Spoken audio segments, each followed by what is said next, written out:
So, let's end this for today with some of the stuff that because whilst I'm putting together this character for a story, I have to do a lot of research to get my facts right and to get, historical events right. And I come across such stuff in the process, and it can be so distracting, but it's also sometimes a bit fun and, whatever. So, the first one I'm going to give you is this woman. This is a woman who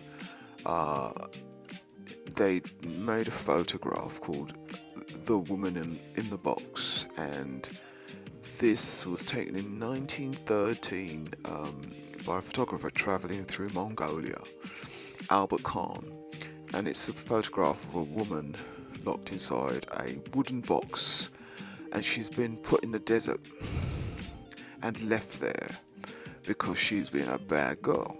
Her terrible crime, according to tradition, their local tradition, was adultery, and she has been punished with a slow, hot death, with no water, no food, no shelter, just the sand, the sun, silence.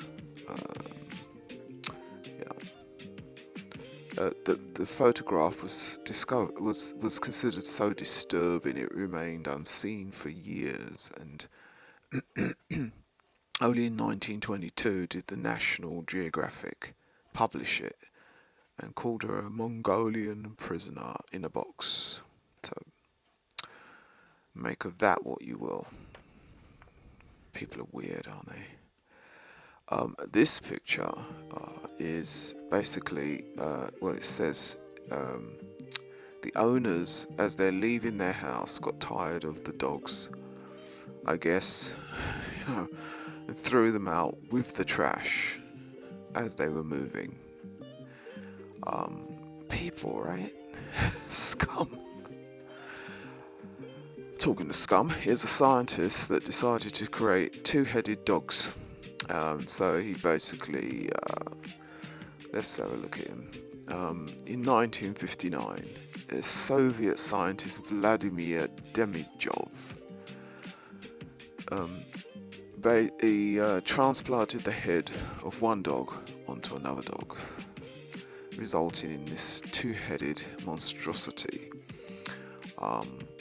He was testing for organ transplants. So there you go. How nice. And then there's this picture. This is a picture of a 10-year-old girl who was married to a guy who was 24 years older than her. I think he had promised her a new hat for the marriage. So, that's a good reason to marry a 10-year-old. It was in the 1930s in America, and it was quite common for children to marry men considerably older than them, and there was a law in 1937 that basically banned it. It just continued. I mean, it continues today in parts of America and certain places in the world and certain religions. So there they go. Homer and Geneva Peel. They stayed together until 1975, when they divorced.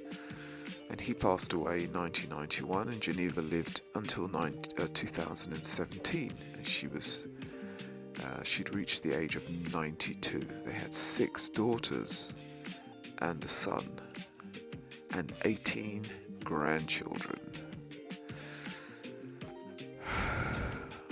I'll leave it to you. Say what you feel. Laters.